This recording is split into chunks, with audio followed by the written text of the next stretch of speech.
Fala, rapaziada, polêmicas de boteco na área, o seu canal de react. Rapaziada, vídeo diferente, a gente vai reagir a o defensor mais mágico que já existiu. Vídeo do canal Trave a Trave, canal top, segue lá e vamos comigo. Acompanha futebol, tá muito acostumado a ouvir exaltação de jogadores que jogam do meio campo pra frente. Escutamos muito falar em caras como Ronaldinho Gaúcho, Romário, Messi, Cristiano Ronaldo, Zidane, Ronaldo Fenômeno e tantos outros que estão sempre na boca do povo, tanto pela genialidade dentro de campo, mas principalmente pela habilidade em fazer gols ou fazer dribles bonitos e encantar o público. Mas há algo que talvez não seja tão falado assim e que é algo primordial para o sucesso de um time campeão: a defesa. Nesse ponto, a Itália sempre foi uma grande referência mundial, principalmente pelas atuações de grandes atletas como Buffon, Cannavaro, Baresi, mas especialmente Paolo Maldini. Maldini pode ser colocado facilmente, merecidamente e indiscutivelmente entre os melhores quando o assunto é o maior defensor de todos os tempos. Então, se você quer conhecer os detalhes da história desse gigante da zaga, acompanhe o vídeo de hoje que te contaremos um pouco mais sobre essa lenda de trave a trave. Paulo César e Maldini. Rapaziada, só pra dar um contexto aqui, né? Essa galera da nova geração tem o Sérgio Ramos como o melhor zagueiro de todos os tempos. Mas se você ele tem, sei lá, 30 anos pra frente, você já tem uma opinião diferente. Eu acho que você já vai achar, sim, que é o Maldini. Só lembrando aqui que esse vídeo não é o melhor zagueiro, é o melhor defensor.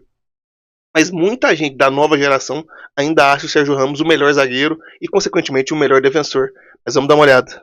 Maldini nasceu em Milão em 1968 e, por ser filho de outra lenda do futebol italiano, o cara conhecido como Sergio Maldini, que não só defendeu a Itália em Copas do Mundo, como também foi campeão da Champions League pelo Milan enquanto capitão, sua história não poderia ser diferente, não é? É claro que tinha uma pressão ali, mas ele já era capitaneado pelo seu papai. Uma vez que o futebol é algo que tem sido passado de geração em geração na família Maldini. Desde muito cedo, o garoto se mostrou não somente apto ao futebol, mas também muito talentoso no esporte em geral. Dessa forma, seu pai, por ser muito respeitado no Milan, decidiu levar o menino para jogar nas categorias de base infantis do time rossoneri e por lá, Maldini consegue a vaga de lateral direito justo por ser a única opção disponível naquele momento. Em outras palavras, o destino de Maldini estava traçado e ele jogaria na defesa, mesmo que... Rapaziada, outra coisa que muitos não sabem é que o Maldini, ele era lateral. Ele se consolidou na carreira dele como lateral esquerdo. Porque assim, quando a gente pega muitos caras da mídia falando dele, fala que ele é zagueiro, que ele foi o melhor zagueiro. De fato, ele jogou muito bem na zaga, quando fez ali uma dupla com o Baresi. Mas a posição de fato do Maldini era na lateral. Era na lateral esquerda. Até porque muitas revistas, muitos veículos de imprensa, quando fazem o time deles lá, os 11 melhores, quando não é o Roberto Carlos que tá, é o Maldini.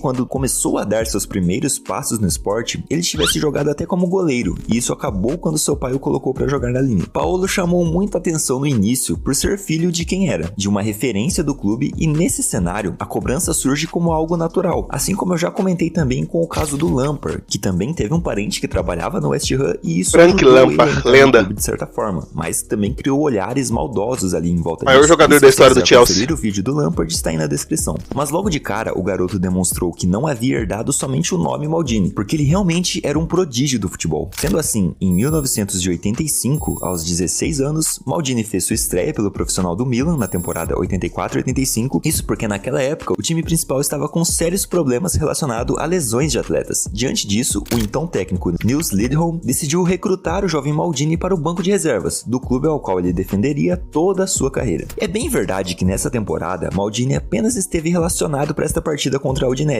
e na qual ele entrou em campo após seu companheiro Sérgio Battistini se machucar, deixando a partida no intervalo. Mas se iniciava ali uma história incrível de amor e lealdade que ainda renderia diversos títulos e momentos inesquecíveis. Já na temporada seguinte, a de 85-86, Maldini passou a ser titular na lateral esquerda, mesmo sendo destro, e nessa posição ele permaneceu até os 34 anos, quando passou então a atuar como zagueiro. E claro, com atuações esporádicas ali também, né? Mas a temporada 85-86 acabou não sendo nada boa para o Milan, especialmente no que diz respeito a finanças, pois o clube italiano quase chegou à falência, isso até em 1986, quando Silvio Berlusconi, um ex-proprietário do clube e ex-primeiro-ministro italiano, decidiu comprar o clube e de fato...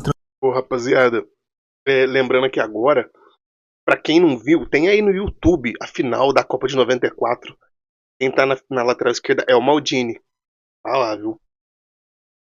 Era foda passar o homem. Foda. Transformou completamente a história do Milan. Por pouco o clube não chegou a declarar falência, beleza, mas as coisas estavam prestes a mudar e muito sob o novo comando. E se nessa temporada de 85-86 Maldini já havia sido bastante utilizado, disputando 39 partidas, os números também seriam bem semelhantes na temporada seguinte, visto que ele atuou em 37 partidas e marcou um gol, ajudando assim seu clube a terminar aquele campeonato italiano na 6ª colocação. E apesar de alguns percalços, a década de 80 reservou bons momentos ainda para o Milan, especialmente depois... Olha ele aqui, ó. Quem sabe quem que é esse aqui? Tá parecendo Marco Van Basten. Tá parecendo, hein? Não sei se é, mas tá parecendo um homem. Depois que Berlusconi adquiriu o clube, pois foi justo no fim dos anos 80 que o Milan montou aquele poderoso elenco que mais tarde ficou conhecido como o Milan dos holandeses, que contava com caras como Van Basten, Frank Rijkaard e Ruud Gullit. Só não pense que o time se resumia ao Maldini e ao trio holandês, pois caras como Baresi, Costa Curta e Carlo Ancelotti também. O Baresi sim é posto como o melhor zagueiro de todos os tempos. Em muitos veículos ou canais independentes, coloca o Baresi como o melhor zagueiro de todos os tempos. Bem faziam parte daquele timaço. O mister da seleção. Dos anos 80 e no início dos anos 90, conquistou nada mais, nada menos do que 2 Champions League consecutivas. Um Scudetto, uma Supertaça da Itália, 2 Copas Intercontinentais, o antigo Mundial de Clubes e foi 2 vezes campeão da Supercopa da UEFA. E esse foi apenas um período do Milan dos holandeses, porque ainda houve tempo para o cara disputar uma Eurocopa Sub-21 pela seleção italiana, antes de ser convocado para a seleção principal, para a qual acabou integrando no mesmo ano de 1988, dessa vez disputando a Eurocopa vencida pelos seus colegas holandeses. Se esse momento entre o fim da década de 80 e começo da década de 90 foi bom, ainda tinha muita coisa por vir, pois tanto o Milan quanto o Maldini seguiam vencendo títulos e agigantando ainda mais o nome do Milan no futebol italiano, que possivelmente teve sua época de ouro durante os anos 90. Ainda no início da década, Maldini é convocado... Cara, o Milan é um clube gigante, né? É um clube gigante. Assim, nos últimos anos vem perdendo espaço, perdeu espaço na Itália, né?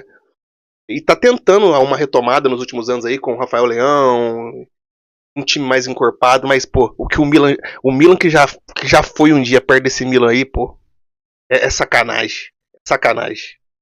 Para participar de sua primeira Copa do Mundo, a Copa de 90, onde sua seleção acaba sendo eliminada na semifinal para a Argentina de Maradona. Mão de Deus! Podem ser resumidos como uma década bastante vitoriosa para o time rossoneri, não somente por ter tido um dos melhores elencos de sua história, e muitos concordam que aquele Milan dos holandeses foi o melhor de todos, mas mesmo depois desse período, o time seguiu vencendo títulos importantes antes da virada do milênio. Mais uma orelhuda foi conquistada em 93-94, o campeonato italiano foi conquistado por 3 temporadas seguidas, de 91 e 92 até 93 e 94, e depois teve mais 2 conquistas em 95 e 96 e 98 e 99. Além, é claro, de outro caminhão de supertaças da Itália, que também foram vencidas durante esse período, com Maldini fazendo parte desses elencos e sempre jogando em alto nível, fazendo parte também dos times de 94 e 98, que disputaram a Copa do Mundo e que em 94 foi vice-campeão para a nossa seleção brasileira mais subestimada. E cara, o Maldini era tão diferente que alguns jogadores o idolatravam, mesmo sendo de outras posições. O Ibrahimovic falou sobre ele uma vez em entrevista e disse o seguinte: Maldini foi o melhor e mais forte defensor que já enfrentei. Ele tinha tudo, ele era um defensor completo, era forte, inteligente e um excelente marcador. E realmente naquela época, os dados e estatísticas não eram tão usados e importantes como hoje. Então é difícil ter acesso a muitos dados do Maldini, mas ele por 2 Champions diferentes teve uma média de 5 desarmes por partida na competição. Cara, recentemente eu comentei sobre o Hummels, que teve 4 desarmes por jogo na Champions, e comentei o quão difícil e assustadora era essa média. E o Maldini conseguiu não 4, mas 5 desarmes por jogo em 2 edições de Champions diferentes. Eu nem sei o que falar, é simplesmente imoral. O Maldini foi imoral, cara, sem mais. E até nosso bruxo, o Ronaldinho Gaúcho, já deixou sua admiração pelo defensor italiano dizendo: ele foi um dos melhores defensores da história da Liga dos Campeões, mas o que foi tão impressionante sobre ele é que quando ele estava na bola, ele não parecia ser um defensor, mas era como um meio-campista elegante. E sim, o Maldini era muito elegante, ele é... Rapaziada, só lembrando que o Maldini jogou contra o Ronaldinho já vamos dizer, nos anos 2000, né? Maldini, o auge físico dele, a gente pode falar que foi ali na passagem mesmo dos anos 90 para os anos 2000, talvez, ou ali no finalzinho dos anos 90. O quanto assustador foi esse jogador, cara. A gente sabe, a gente que já jogou bola ou joga um futebol, sabe, quando você pega um cara muito bom defendendo, é foda, você pode ser o melhor que for. Foda, você vai passar uma, mas as outras 5 ele vai te pegar. É foda, pô. Conhecido por isso, por ser um zagueiro bem elegante, que dava botes elegantes, enfim, tudo que ele fazia parecia jogar de terno mesmo. E é um dos poucos zagueiros que a gente tem essa sensação. Então a década de 90 foi mágica, mas a primeira dos anos 2000 seguiu o mesmo exemplo ali, o mesmo padrão, porque, ao menos quando falamos do Milan e Maldini com seus 32 anos no ano 2000, sendo já um veterano, com muito mais experiência e já tendo vencido tudo que havia disputado por seu time, ele jogou com grandes jogadores, havia se transformado em uma lenda e era o capitão dos rossoneri, desde 97, e que herdou a braçadeira de Franco Baresi. Mas se pelo Milan a história foi feita com mais de 20 conquistas importantes, infelizmente o mesmo feito não se repetiu por sua seleção. Maldini foi uma grande referência na Azzurra, quanto a isso não tem a menor dúvida, mas em todos os elencos dos quais ele fez parte, fosse de Copa do Mundo ou mesmo de Eurocopa, nenhuma conquista foi alcançada, pelo menos nenhuma conquista coletiva, não é? Porque individualmente ele também era muito bom. Em Copas do Mundo e Eurocopas tinha média de 3 desarmes por jogo, enfim, o cara era um absurdo mesmo defendendo. Mas ele não teve conquistas, né, de Copa do Mundo ou de Eurocopa. O mais perto disso foi o vice de 94 na Copa do Mundo e em 2000 contra a França naquele Euro maluco. Já em 98, a seleção era comandada por seu pai, Cesare Maldini, mas também foi eliminada nas penalidades, dessa vez contra de novo os anfitriões da competição, a França. E mais tarde, em 2002, a Itália fez uma campanha muito abaixo do esperado, caindo nas oitavas diante da Coreia do Sul, onde perderam por 2-1 num jogo amplamente polêmico, né, devido à arbitragem. E essa Copa não somente marcou a última de sua carreira, como também sua aposentadoria da seleção após o Mundial daquele ano. Mas resumindo a década até só... Ô, rapaziada, a gente vê que, tipo assim, detalhes, né, dentro de um jogo pode mudar toda a história de um jogador. E eu gosto de usar como exemplo o Messi. Porque, assim, se a Argentina não ganha esse Mundial nos pênaltis, o Messi ia ser o fracassado, que não ganhou Copa. Então, assim, pequenos detalhes. E você lembra daquela defesa do Dibu Martínez no último minuto do tempo? Eu não lembro se era na prorrogação, no tempo, eu não lembro. Abriu o pé e pegou. Pensou se toma aquele gol, o Messi não ganha a Copa? A história ia ser contada totalmente diferente. E assim, tem grandes jogadores que vamos dizer assim, que por detalhe, né, se o Baggio não isola aquela bola, talvez a Itália tinha ganhado e o Maldini era ainda maior do que já é, provavelmente. Na última temporada, o Maldini venceu a Champions League por mais 2 vezes, em 2002, 2003 e 2006, 2007, com times fantásticos e dessa vez comandados por seu antigo companheiro de equipe, Carlo Ancelotti, com Maldini sendo seu homem de confiança, mas também jogou ao lado de caras como Kaká, Cafu... Grandes ideias podem surgir. Na verdade, o Cafu já nem jogava mais, né? Nos últimos jogos aí. Dida, Ronaldo Fenômeno, Ronaldinho Gaúcho, o Filipe Inzaghi, Gattuso, Nesta, Seedorf, Shevchenko e tantos outros que nós teríamos de fazer um vídeo especial só comentando sobre todas essas lendas de quem Maldini teve o prazer de dividir o vestiário. E bom, o Shevchenko, esse último citado, a gente já tem um vídeo aqui no canal e também tá aí no card se você quiser conferir a história do maior Vamos acompanhar, hein? Da Pedido de Shevchenko. Mas claro que, além dos títulos da UEFA Champions League de 2003 e 2007, o cara ainda teve tempo suficiente para vencer mais um Mundial de Clubes pra cima do Boca Juniors em 2007, não é? Aquele 4-2 que devolveu a derrota de 2003 na mesma competição, bem como venceu também outro campeonato italiano na temporada 2003-2004, mas também uma Supertaça da Itália, e ainda uma Copa Itália na temporada 2002-2003, que curiosamente falando, foi a única conquistada por Paolo enquanto jogador profissional de futebol. Maldini. Ô, rapaziada, vou falar pra vocês, hoje a gente liga a TV domingo cedo e o campeonato que fica em mais evidência é a Premier League, né? Nesses anos aí, 2003, 2004, era o campeonato italiano, era o Calcio, cara. Me lembro muito, assim, de na hora do almoço ligar a televisão e tá passando o campeonato italiano, cara. Isso era muito gostoso e a gente não tinha muita noção, né? Mas era gostoso. E esse time do Milan o Kaká era sacanagem jogando lá na Itália, pô.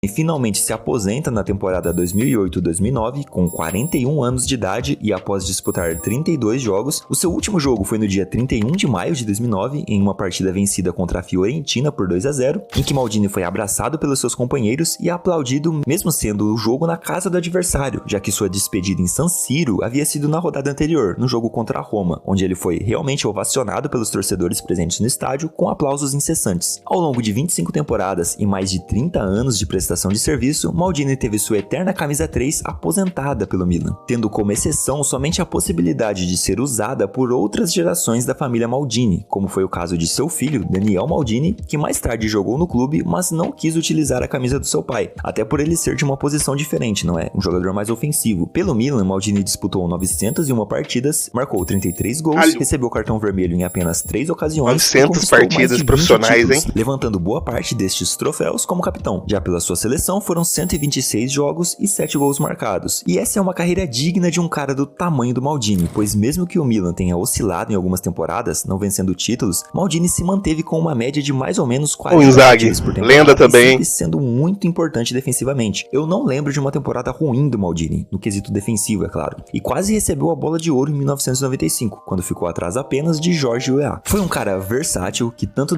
E aí, rapaziada? O Maldini não ganhou uma bola de ouro, mas o Cannavaro ganhou, né? O Maldini não foi o melhor do mundo, mas o Cannavaro foi. O que vocês me dizem disso aí? É futebol, né?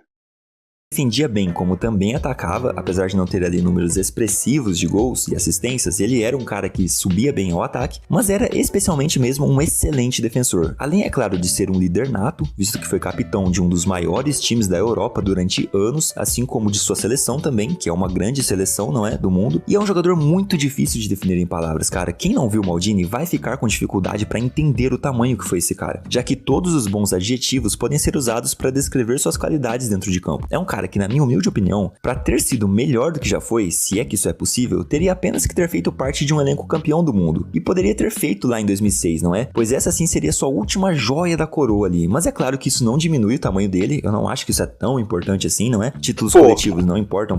É importante sim, é importante sim. E no final da carreira você falar assim, ó, eu sou campeão do mundo, eu não sou, é importante. Por mais que você seja é o mesmo exemplo que eu dei do Messi, pô. Agora, o Messi pode aposentar tranquilo.